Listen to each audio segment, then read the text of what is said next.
Sene mpotemu etoma nipa bonfo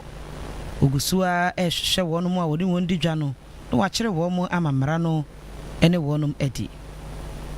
na chese David Kofi Brew a ono no oye sojeni a oye adwuma ewo Asante Mantemane wakwa kopiemu ewo police fo akachi a asem no wo edi etwe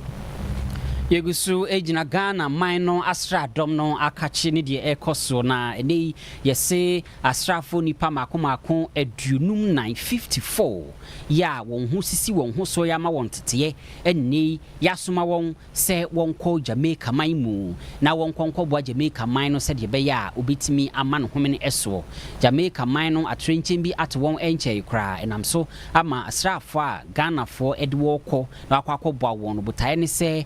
timi akwakoso man asene 95.1 bi a wodi ni sabire ye se ye mfidi dwuma mu de se ye ahodene fa mu de se ye nyansa kwan so de ntotue bi e woso toto a o man behia bambo adwuma ye force abiri no Ghana man ye nso ye kakra ye wono ye nso ye yi se ye mfa nkɔ boa ye nuanum Jamaica fo adeapot se ya ato won ene butaya etechira empanimfo de sa manfo akono emu nchiremu eba ya ye sesa asrafo ni ye won do afri Ghana Armed Forces asra adwumakuo nu ankasa akacha ye frɛ won 48 engineers ena ye se ye yi won na wakeka won ho abomu ayama won teteye mapa se won tumfri Ghana ha no no onko Jamaica onko na won konko di dwuma enhwe ema Jamaica man sa abiri woni a etutu ato won semo ena matrenchim bia eto won ninti no won su obetimi aboabo won ho ano yentie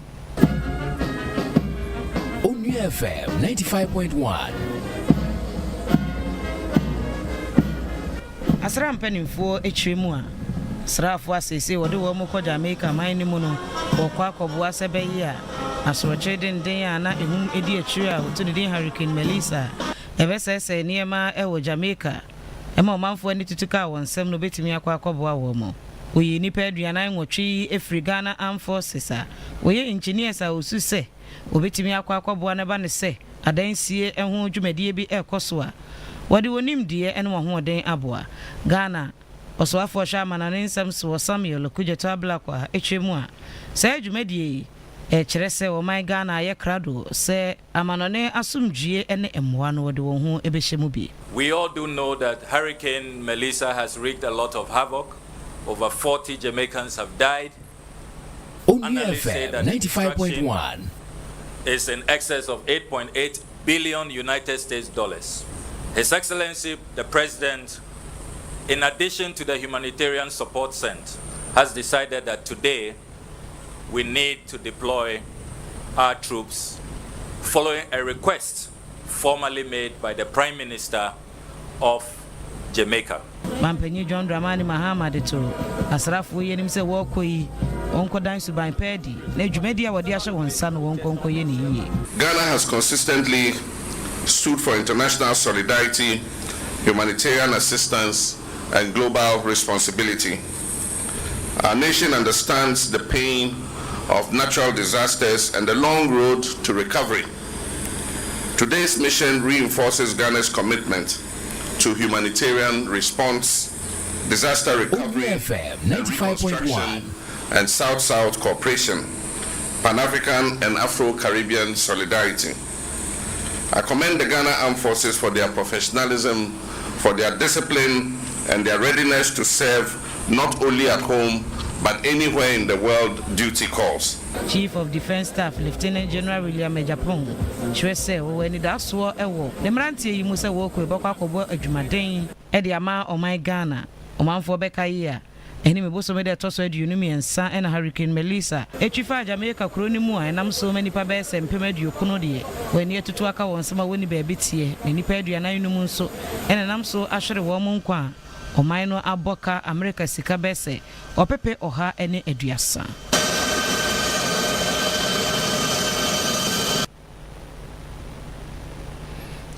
We ayamanebo a fa 95.1 Ghana Armed Forces o menyi asra dom adwumakuo no enipa anasokwasa asrafo nipa adunum 954 ya eni yasoma won se won ko Jamaica man mu na won konko bo man no emfa niema entutu yi ewo Bambo FM emu nchirimu ne de somo no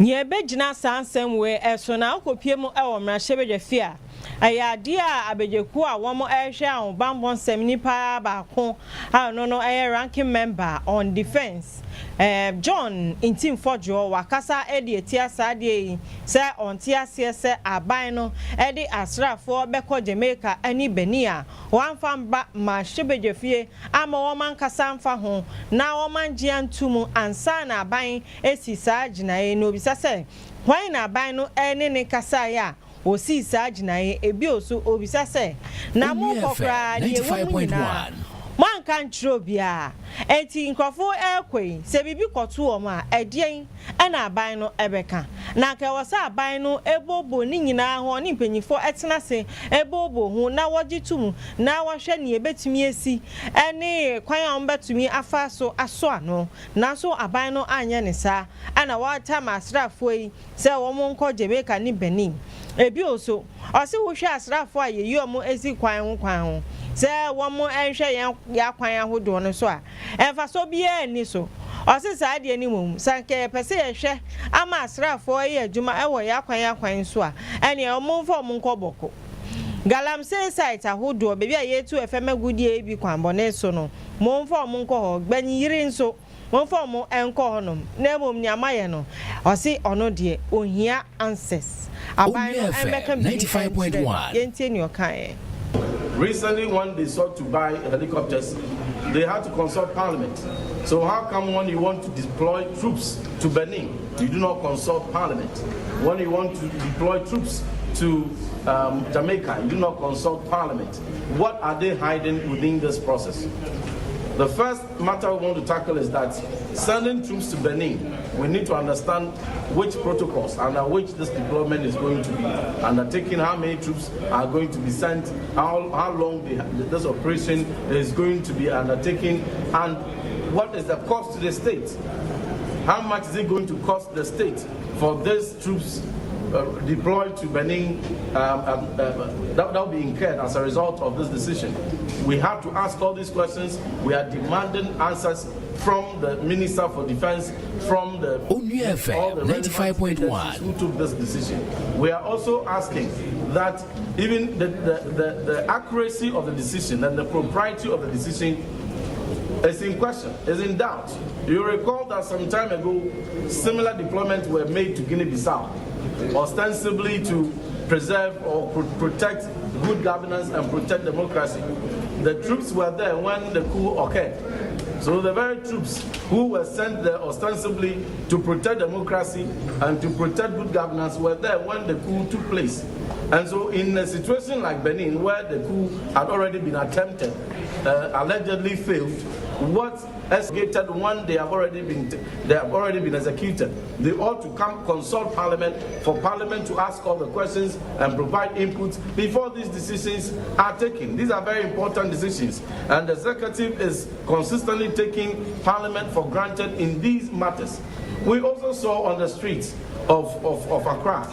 troops that have been deployed from all over the security agencies, from military, police, fire service, and all the agencies. And defense and interior committee, not just a Okopiemo or Mashibefia, Agyarko, a woman, a share who bamboo stem. Onua FM 95.1. Area you go so den sem somo e wo nua 95.1 FM enwumenu nsia kase boy so ya ka chiro sebra Facebook no so na bra be like page no maye fa comment to ho no mo afi nsu mia link no share ententententem se de be bitimi akona nimu ye ko yenim e wo kase boy mu adwumaku a wo gigi wo my Ghana eto anaskwase wo hwe eto gigi ho nsem so ye Ghana Revenue Authority GRA ababe to dwa se abandada apen so no sa GRA no woni SML dwumaku bia won so Ghana ha na mo kudi kasubom efa eto gigi ho se de be yanko my Ghana sika ye gigi no ibimfa baabia na ebeboa empuntu ikowie akiri no enei abanya eti adwaso apenso no ababe to dwa se sa dwumadi yɛ GRA ne SML Onua FM 95.1 anko yie nhyehyɛeɛ bi antotɔ sɛ deɛ wɔsɛ ɛtotɔ ama yɛsi sika twitwiridie 1.4 billion Ghana cedis sika no yɛhu baabi afa a ɛkame akɔyɛ saa akɔ akɔhyɛ nkɔɔfoɔ binom ɛbɔtɔ mu ɛno nti ɛnɛ yi nipa maako ɛnson ɛne gyina court a yɛdi wasɛm ɛfa saa GRA SML deal ya ɛho nsɛm aba bɛtɔ mmɔntene soɔ no ɛho saa nipa nson no emu baako ɛne ɔpanyin a first na wɔyɛ commissioner ɛde ma customs ya ɔno no wɔne Colonel Kwadwo dunson emranimfo a no wɔgyina mu ma kane Commissioner of Customs Ghana Revenue Authority ekopie mu ɛwɔ court a mranim ni ano odi wɔn anim ɛyɛ Robert Yeboa 95.1 court wanim sɛ bɛyɛ anka enipa a wɔgyina n'akyi ka na asɛm ma no Colonel Damoa court money bill na nyina so a wɔde ma yɛ ɛne sɛ wɔpani ɛyɛ mmarahyɛ bedwane na nyaade obedwane akɔ baabia ɔsan so de to court wanim sɛ ɔma wɔn mmerɛ sɛ bɛyɛ a obetimi ayɛ wɔn totoyɛ ɛyie na be ho hyehyɛ yɛ court de bɛto wɔn no anim no otimi agyina no principal prosecutor ya wo free special prosecutor so yɛ Adelaide Kobri Wood wɔkyerɛ mu sɛ ɛwɔ mu sɛ saa bill yi ɛnya ade a wɔn mpene so deɛ ɛnso deɛ wɔn mpene so ɛne sɛ wɔbɛma nipa a wabɔ ne kwadu ne mmerɛ bebree na wɔde kane wɔsoafo na ɔhwɛ ɔman sikasɛm so kɛn no foriata yɛn mfa to ho sɛ ne ɛwɔ hwehwɛ kɛn na wɔnhu no ebinom ɛse ɔde ne ho aka nwura a wɔn pɛ sɛ ɛno bɛsi ɛwɔ saa asɛm wei emu afei kɔɔto tena ase etie afei no nyinaa ano asɛm no presiding judge Onua FM 95.1 Emma Colonel Kwadwo Damoa retired bail a sika ɛda ne tiri so ɛyɛ Ghana cedi ɔpepe aduonum yɛ nipa mienu ɛna ɛwɔ sɛ wodi akagyinamu ɛma no kɔɔto hyɛ sɛ ne travel documents anaasɛ ne nkrata a wɔde bɛtu kwan nyinaa no ɔmfa mɛto kɔɔto anim na wɔn a wɔbɛdi agyinamu no nso fa wɔn Ghana card ɛnkɔ kɔɔto aso yɛ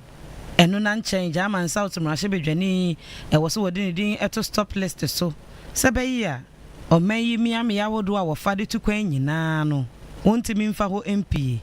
na wɔtwe biara nso ɛwɔ sɛ nhyehyɛmufoɔ no wɔde ne ho ɛkɔkyerɛ wɔn mo wɔde saa nhyehyɛyɛ yi ɛto dwa wieɛ no court kyerɛ sɛ Colonel Damoa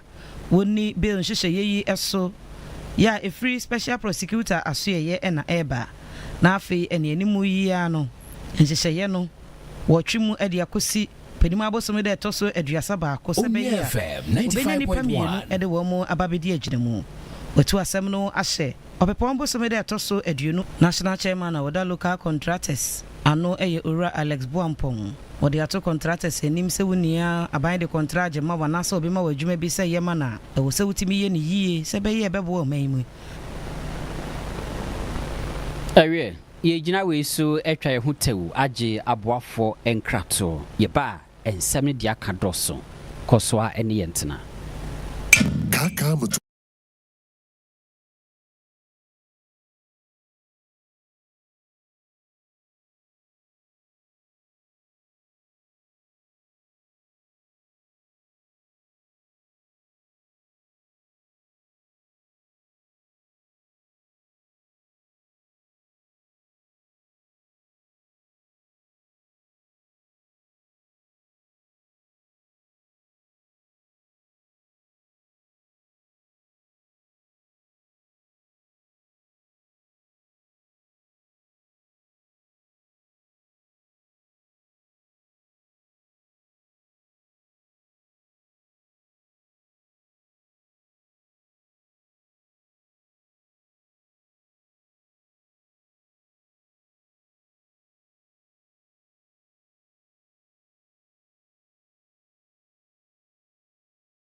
Emma ye ho akwa aba ewo onua 95.1 FM menu sia kase boy eso ya ka atwo se Facebook no ye demu live na ensem e de bre wo nyina no ye de mfuni aka ho a wo hwa FM 95.1 ne ne mra medi kasubom wo ba like page ni ma ye fa comment to ho na afi mi a share no so se de be ya e be kɔ nanimu yeguso e de nsem ahodo no a e na esomwo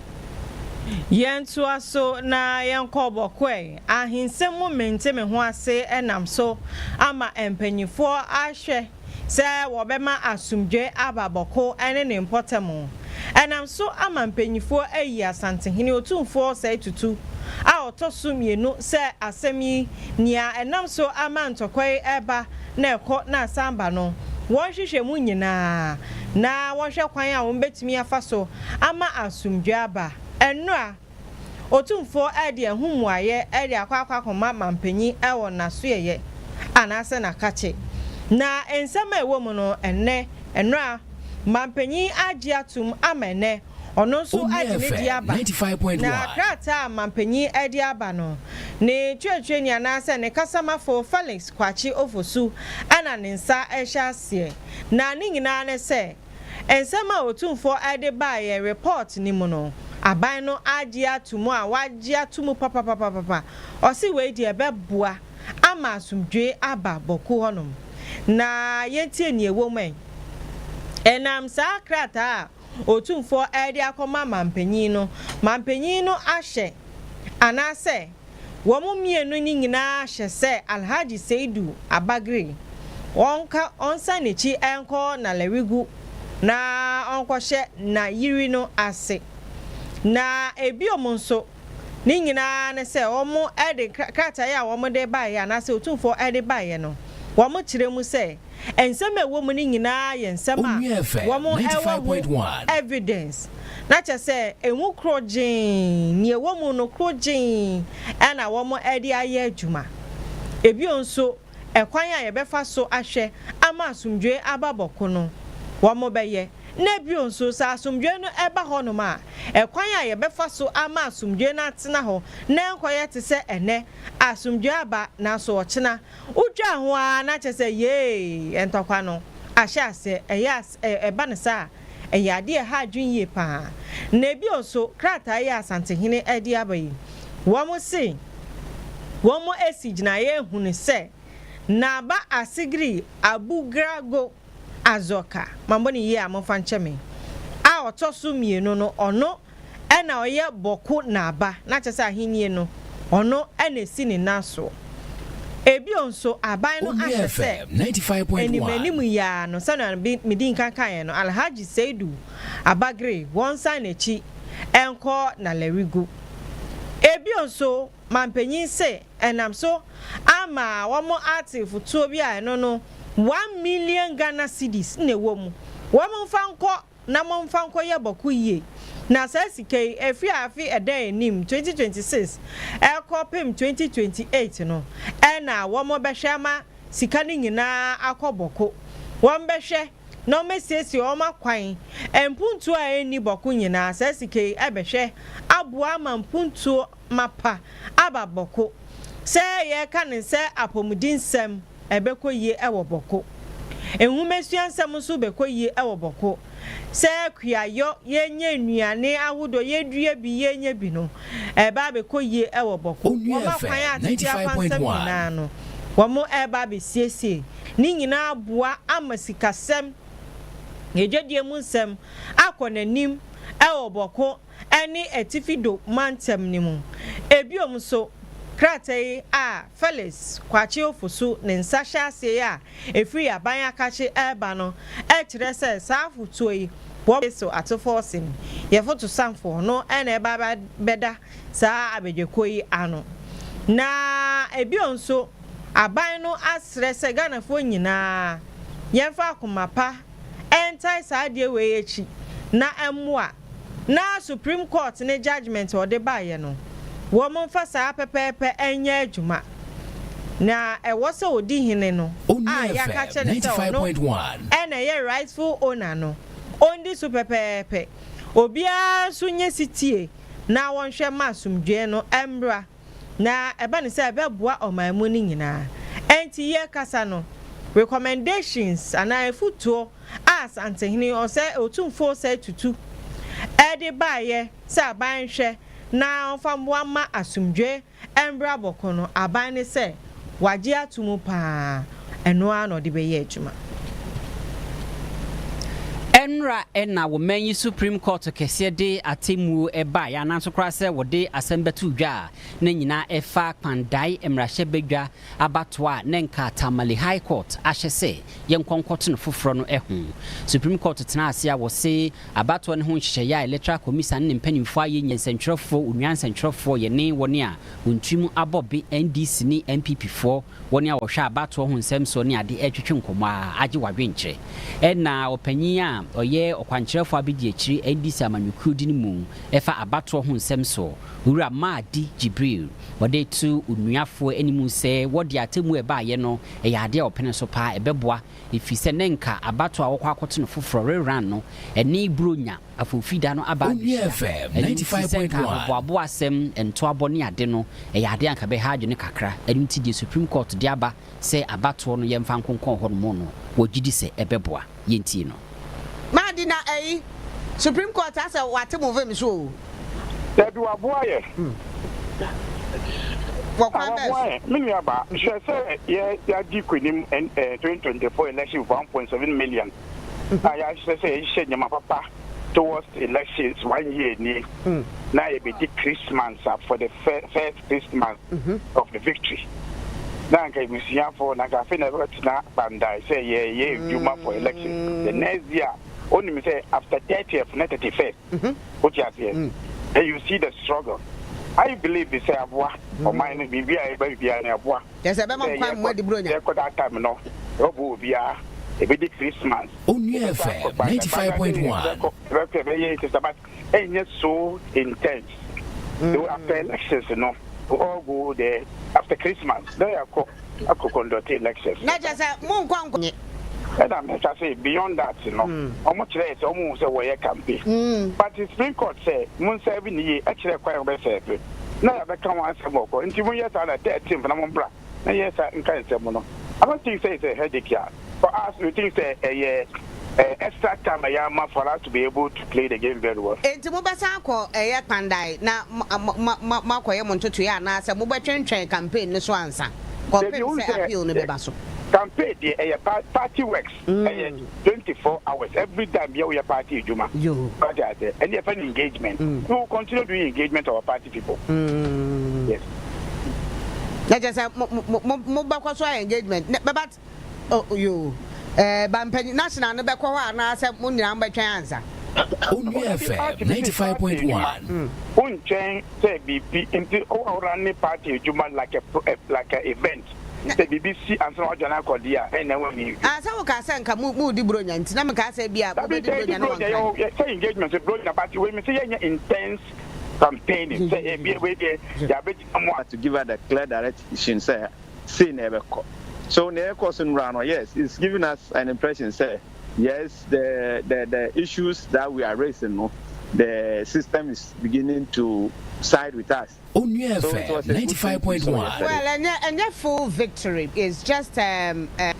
injunction, and I say you place it tabono at the suspension. Yes. We're expecting say uncle biabema match opportunity so no so can ask them okay na decision bia speaker any institution parliament be can on come because we're not giving that no anything and I said no what was happening was wrong but Supreme Court has agreed with us say yes since I hear what court no I was saying it's in train na we court no and whatever decision that comes after no then everybody will comply. That's what we're looking for. Full campaign. We were putting up our police station activities, all people police station coordinators and those who matters now on our party, on our alert. What I say, and that is what we will keep doing it. We will not stop until we see the final verdict. And there's a malam for Onua FM 95.1. Me na no say me catch you say Matthew, honorable Matthew, you're Catholic or you're Catholic pure means me a Presbyterian. What I say? There's no way we can go to do those things. One say omo na okeye we bibi na ebo afaso ati afaso and implications na bomb. So just want to divert attention. If not, how can people like Mustafa Gbande will be talking this issue on radio? Say, and that's not the issue people are looking for. They should be able to tell us, say, do you have to wait for by-election or see or do you have to wait for by-election before you go and tell them what you can do for them? That is, we are not into that. Go check here. Maybe as times go on, people will then put their attention on Panda. You listen to them and hear who is doing those things. They introduce those Onua FM 95.1 politics and this violence. Openya yenua nana ya abrefo ne twetwen enkomo no wo ye dwamtenani edema MPP amanyuku no ewo Pandai mpesua no so ne din Kennedy Jeto. Yenko Tamale na IGP police ahene ne special operations team wate no ene wo makwa kopie mu ewo Tamale ene ne important wo machi nipa bebre nipa wo mu esusu se wo mu ye nipa bonefo wo mu di bone ewo potem ho ebio nso wo mu esusu se wo mu ton nyumboni bi na ni nyina ne se wo mu hwe se sa bone ahodo ekoso ewo potem ebi ti se am robbery se enkrofo wi enkrofo wo de etuo ni akode ekoye saade we no Onua FM 95.1 se enkrofo ekoto enkrofo mo na swati yenkoje amane efiri honom eba. IGP Special Operations Team Eko Tamale Kwantempa wodo so a okoyo operation wo hono nyina ene se won madu abonefosem ewo ekwan yuso no ena wo pen wo akere wo wona monim de ne wo hwehwemu so ekere ewra bi e friend Gladys Lareba ewo ne fie wota ha na wo su se ewra yi di no bone hu dwa ene me bi e wo hu se owo eye tofia wodi wi na aye ene wi ya wakekere ne boaboa ahodo posifo sanso enam so ekere Musa Steven ene fata wo Isaku ewo gumbihini awo mo so ahyehyɛ tramadol ekura wo mo a odi wanim ekɔ hidiri abrantie bi ho a wosu sɛ wono Onua FM 95.1 do so ho ene woto ne free wɔkɔhyehyɛ baabi a hidiri ɛhyɛ no okohunu etuo ene wi a wakyekere na nso abrantie yi ɛbɔ modin ade ne ho ɛka nwura be what this thing like this one to be what so why But make I see that this one to be oh me I don't know hey, you don't know hey I don't know. That will go and break that. Let me see your hand. Posifo operation yi wo yiremu usumi yi mu a trimpo etechira ne se beboa na bonefo sem eswati na watimi abo manfo nso eho ban esenti wahyeda tete wo mrantie egumontere ne miamia wodo a ASP Bawa Abdul Jalil ena wodi wanimu. I will just remind you it's about our professionalism and dedication to the duty. We own it as a great responsibility. Onua FM 95.1 Jurisdiction very safe for everybody to live, especially the ordinary people and those who matter in terms of businesses. Enipa wo kire wo mu yi wo de wo mu akogu sakasaka. Post station ya wo ye hu enhwehwemu. Na just say IGP Special Operations Team enye abu enye djuma kitwa o na o se mention nsem na just say obebi en nsem ania ma kura nsem yi boys boye what atwetwe niema bebre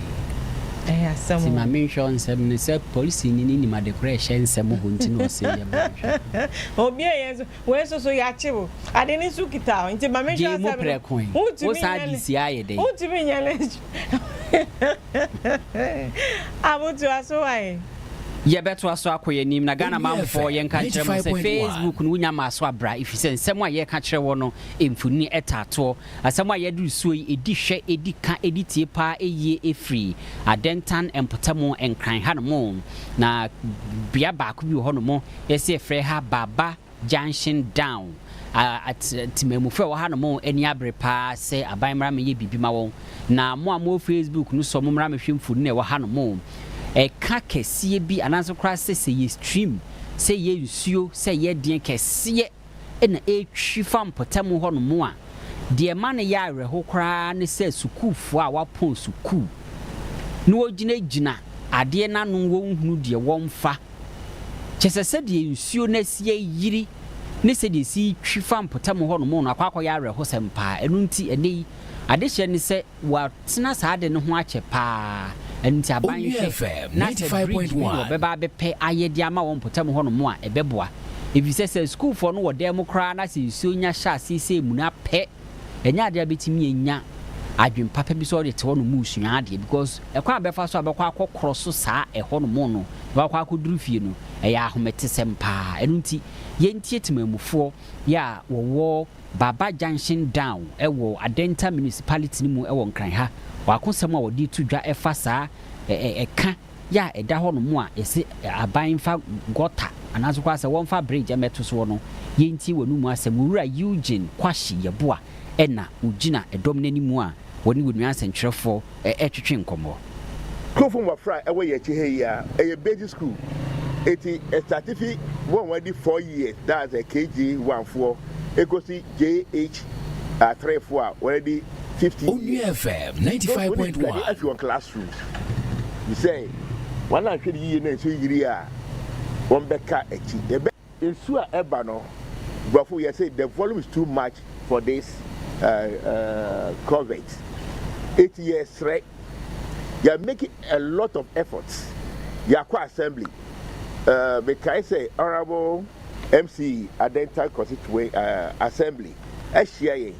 or say about around SCIA and you are making effort to get here sir on back it's where if you school nimu eba a yes am ketua will be a journey it is sermon mbeboy next school you enkoso yenim nia ebesi dachibi now from this school we are having our president dachibi from this school we are having doctors we are having lecturers and so pressmen. It's young boy engineer. You can't say school you FM 95.1 resources. It should be abundant.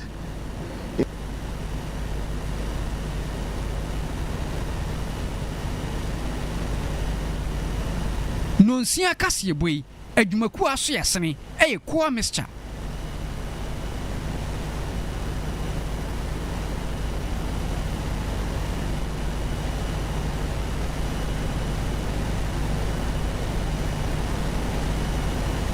Ewe we eye amanbo a efri adentan empotamu ehɔ no mo na eye adehia wo se mpanimfo mra meye ensamso bridge bi emfanto empotamu hɔ no na emwa wɔn wonmu asɛm bi ni age ede asom wo no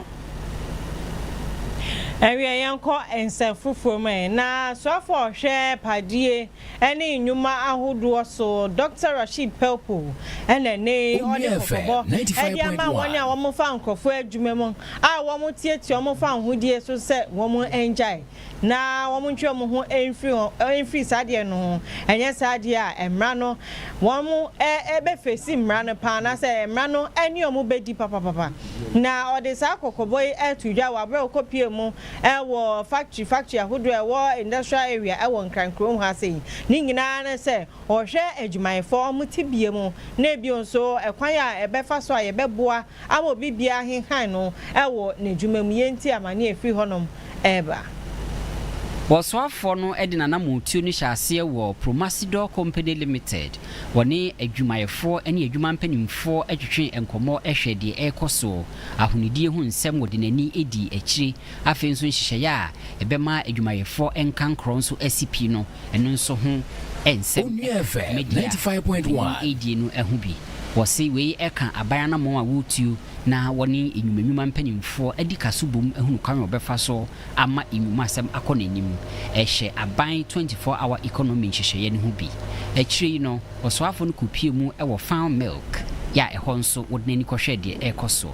Dr. Rashid Pelpo ekasa se we yade ehu behia sɛ aban mu mpanimfo brano no woni enyuma wuranom ebedi ensawoso no ehunu de ekra ede enhyehye mapa anaso kra se ebeboa abo adwumayefo eho ban factories that we have gone to see how safe it is working there, the safety conditions there, the comfort of workers according to the labor law,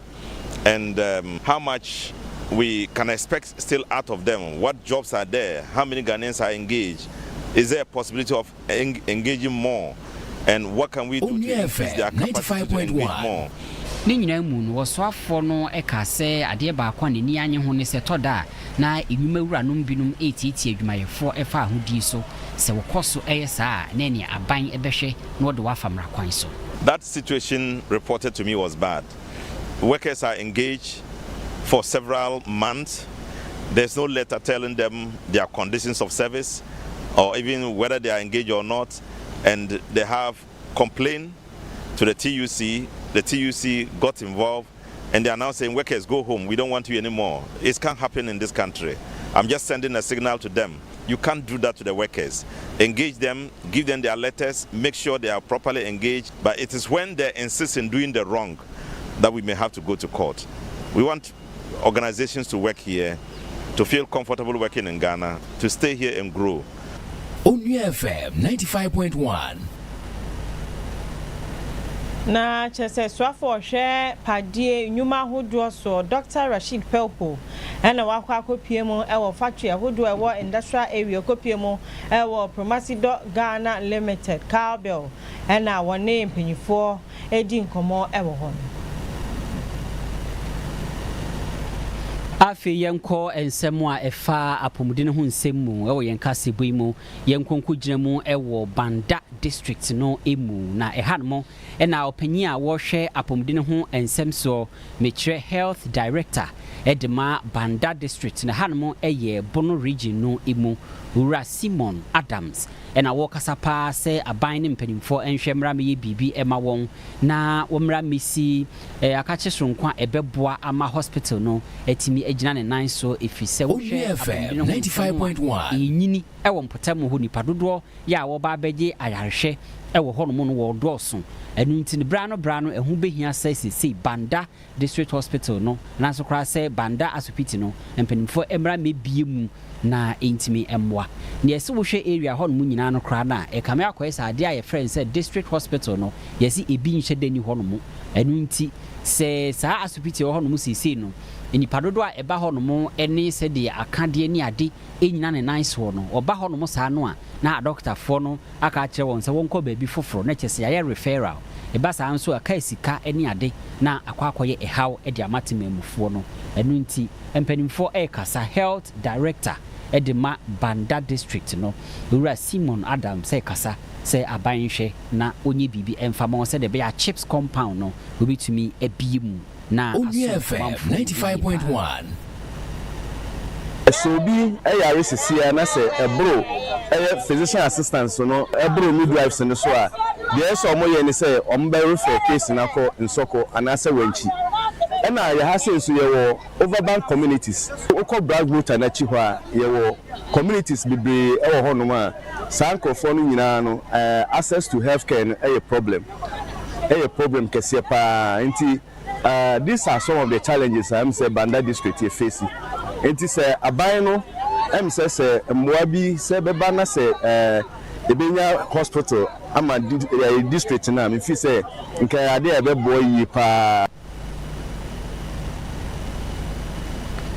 Ewe enu nti eni ya yete yen eye opanyina kwankyerefo a wohwe apomdine ho nsem so ewo Banda empotamu eho Onua FM 95.1 no opanyina wonso wode nsem etudwa eye district chief executive DCE edema Banda district no Ura Peter Donji wonso wokan bi eka ho se na kache no na afei Banda MP Ura Ahmed Ibrahim eyade a wo ye sawoso na wo behwe ama hawa hodo a etete wo manfo efa apomdine ho nsem so no obitimi ahwe no yi afri ho Banda you need this hospital nti you need this hospital no nti ye ni abia yenye saati kopo na hodo ye wie ni so a this is assembly any papa MP asin konya atrasi facilities ni bia hodo wo ho a ebi aye health centers yetimi pagya money call polyclinic ye adwe nyina ho no na this hospital so na enu so na ye dwe ho butaya kase de mai say 4 years yenko na wie na 95.1 John Damani Mahama any papa local government minister and constituency any no legacy project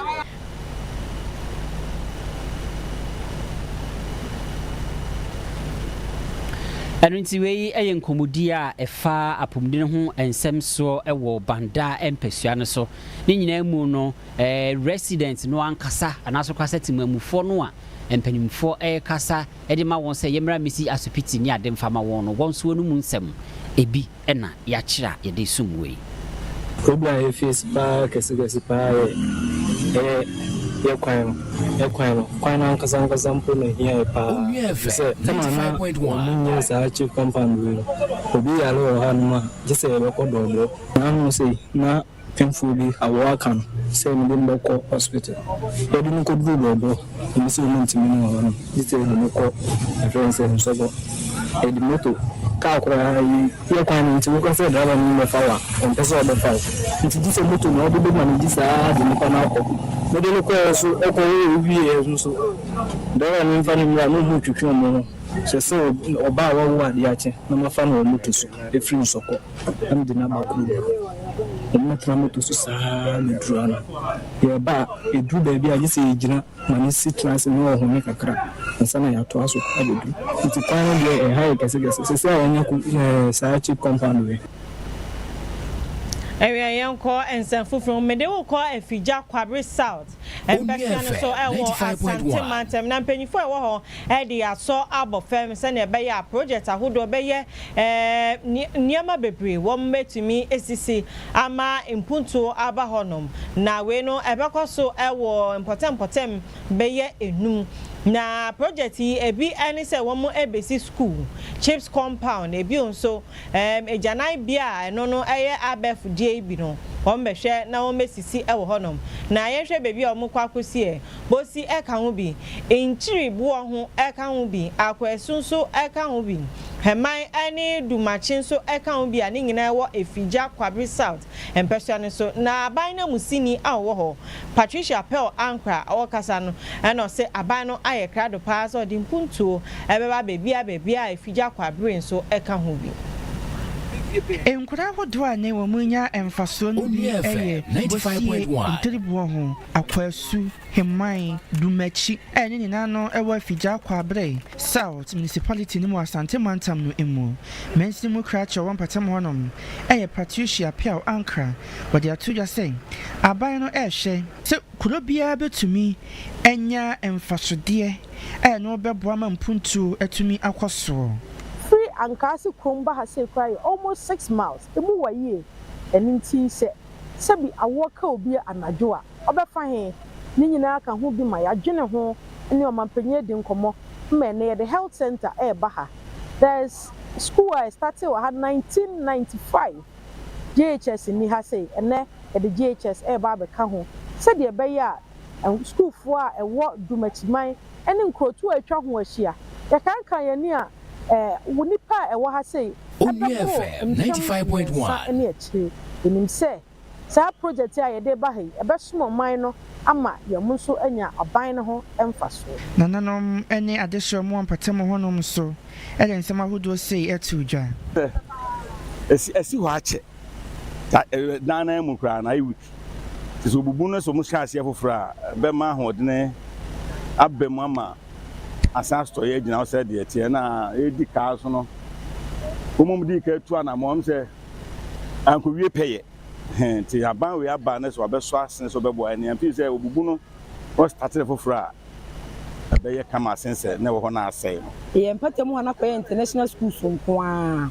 ti ama ye nkwala no omuko school no omuko no wachi aban school na chiri nkoa na omuko no e ma abatan fo ne bre ebi woni nsuo bridge bi da ho abata ye mba hihye ne sa Onua FM 95.1 school na bedu hwie akachi ya wo hwe emabunu enwuma ye ho nsem so na ye frɛ no Youth Employment Agency YE no ade a wode ntete ma emabunu ahodo na brano no yi won gu montene so se won konkoye enwuma na saa emabunu no na afutu akwama wo nyina ese wunya akwanya wo saa adwumadi ni mu a wobɛhwɛ ho yie wa ye adwumadene enubɔne nom tramol ne red ne ade emabunu binom ate wɔn ho agusuo no wɔnhwɛ no ni wɔn ho mfiri ho afutu mmarahyɛ badwani anaso kora sɛ opanyin a wɔyɛ mansin krache de ma twifo himan lowa dencha ura Patrick Fiable de di afutu ma ne manfo anaso kora sɛ mabuna wɔn sa aka saa ntiti ebi ɛwɔ denchra wawase Onua FM 95.1